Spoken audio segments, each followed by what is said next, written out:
bàbá olóyin Sẹ̀sádéwùsì táwọn tọ́lọ́run gbogbo ènìyàn tó bá fẹ́ ròyìn òkìkí ọ̀dọ̀ Sẹ̀san Adéwùsì ní kí ẹ gbà lọ. ẹ mọ̀ kú déédéé wòye o gbogbo ẹ̀yin èèyàn ìlú ibi gbogbo tí ẹ bá ti tún gbọ́ mi èmi Sẹ̀san Adéwùsì táwọn tọ́lọ́run èmi náà ni mo tún kí wa o ọ̀rọ̀ bí oyin bí adùn kò ní tán nílé gbogbo wa ẹ má gbàgbé tẹlifóònù nọ́mbà mi 08054749455 08054749455 ọ̀rọ̀ lórí ètò ààbò náà ni mo tún fẹ́ bá wa sọ o ewé kan bẹ tí Yorùbá máa ń lò tá a fi máa ń ṣe bí ààbò fún ara wa ń gbà míì ewé yẹn náà mo ní kí n tó rán wa létí nípa ò bóyá ẹ ti gbọ́ rí lórí àwọn ètò mi míì bóyá ẹ̀dẹ̀ tí ì gbọ́ rí ṣùgbọ́n ó yẹ ká tún máa rán wa lẹ́ra wa létí ní gbogbo ìgbà náà ni bó bá jẹ́ wípé ò tí ì gbọ́ rí ewé yìí ẹ̀yìn lólobé èso ni o lẹ́yìn lólobé èso ṣé rí gbogbo igi tó bá fẹ́ sèso iwájú lè so mọ́ máa ń wà ṣùgbọ́n eléyìí lẹ́yìn ni èso rẹ̀ máa ń wà wọ́n máa ń pè ní ẹ̀yìn lólobé èso ewé ẹ̀yìn lólobé èso bóò la ṣe ń lò fún ààbò tó yẹ pé tí wọ́n bá ní wọn pa ọ́ kọjá lọ abẹ́rẹ́ ọ́ kọjá lọ kọ́nù òkun tó dí bí wọ́n bá ní wọn ó ṣe ọ́ léṣe ó kọjá lọ tán tiẹ̀ ẹ farabalẹ̀ kẹ́ ẹ gbọ́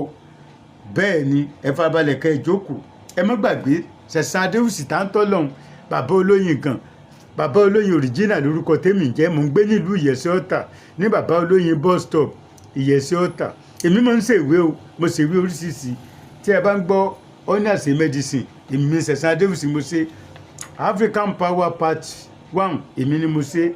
African Power Part 2 èmi náà lọ́lọ́run fún ṣe African Power Part 3 lọ́sẹ̀ jáde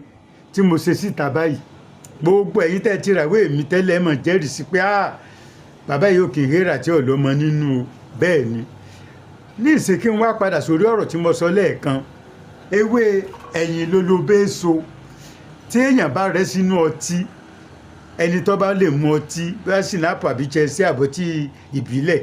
ẹ rẹ́ sínú ẹ̀ tẹ́ bá fẹ́ rẹ́ ìsàlẹ̀ ni ó bá wọlé ìdí ẹ̀lẹ́kọ̀ọ́ bá wọlé yóò kọrí sókè báyìí èèyàn máa mú láràárọ̀ ni abẹ́rẹ́ ọkọjá lọ kọ́nà òkun kó tó di o tí wọ́n bá sọ pé wọ́n máa ṣe burúkú fún ẹ abẹ́rẹ́ ọ̀lọ́ kọ́nà òkun tó di iṣẹ́ yìí dáa púpọ̀ ẹ̀yin tẹ́ ẹ̀ bá fẹ́ mutí tàbí tẹ́ ẹ fẹ́ lò fún ọmọ yín ayédáyé gbọ́mọ ìwọ nìkan mọ́ ṣe dárìn mọ́ kọ́mọ̀dé wíkẹ́ báyà burúkú ọ̀sẹ̀lẹ̀ fún wọn mọ̀ ìjọmọ wa gbé owó níjọmọ wa gbé ẹ rẹ́ sínú 7up yes ọtí ẹlẹ́rìndòdò tó máa ń green yẹn tí gò máa ń green yẹn ẹ rẹ́ sínú ẹ̀ lẹ́yìn tó bá ti dijọ́ kejì síjọ́ kẹta ó ti ṣe é máa ń mu bẹ́ẹ̀ ni tí ẹ bá lè máa lò ẹ dúpẹ́ fọlọ́run tí ẹ bá lè máa lò ẹ dúpẹ́ fún Jésù ẹ dúpẹ́ fún Ànábì Muhammad sallallahu alaihi wasallam bẹ́ẹ̀ ni ó dáa pọ̀ o tí wọ́n bá sọ pé tó o bá dé ọtí rẹ̀ rè tó o máa mú ẹlòmíì ní òmùtí yẹn torí pé iná tí wọ́n bá dálẹ̀ fún gónúgún ẹyẹ míì náà fi sùn bẹ́ẹ̀ ká bá lóun fẹ́ ṣe ọ́ níkà yóò ṣe rẹ̀ nǹkan ni bẹ́ẹ̀ ni ẹ bá sọ pé oúnjẹ tí lágbájá tá a gbé fún ni ẹlòmíì ò gbé fún ò ní jẹ tí ásídẹ́ǹtì bá fẹ́ ṣẹlẹ̀ lójú ọ̀nà yóò ṣẹlẹ̀ kó tó débẹ̀ ni tàbí tí wọ́n bá lọ tán lẹ́yìn lólobé èso iṣẹ́ tó ń ṣe pọ̀ o ẹ tún máa pàdé mi lórí ẹ̀jọ́ mi ẹ má gbàgbé o mo ní alágbàtà lẹ́kọ̀ọ́ tí a bá dé Mushin ní CAF Communications number 4 Alukola Street Mushin bus stop Mushin Lagos State ọjà wa wà ń bẹ̀ oyin àtìwé tí a bá dé Bariga number 36 Ìlàjẹ road 36 Ìlàjẹ road ní Bariga ẹ ra àwọn ọjà wa ń bẹ̀ náà ní Ègbè ẹ lè rí ìyá mú bọ̀ ní number 2 Fẹ́mi Ọ̀ṣọ́bù Street Agodo Market Agodo Ègbè tàbí ká ẹ máa bọ̀ ní Ìyẹ̀sẹ̀ Ọ̀tà bàbá olóyin bus stop bàbá olóyin bus stop Ìyẹ̀sẹ̀ Ọ̀tà tẹlifóònù nọ́mbà mi lẹ́ẹ̀kan sí 08054749455 ẹ tún lè pè mí sórí nọ́mbà kejì 0810336 0810336 08084313336. ẹ má gbàgbé o, ẹ máa ra àwọn ìwé òṣìṣì tí mo ṣe lórí oyin. Tẹlifóònù nọ́mbà mi lẹ́ẹ̀kan sí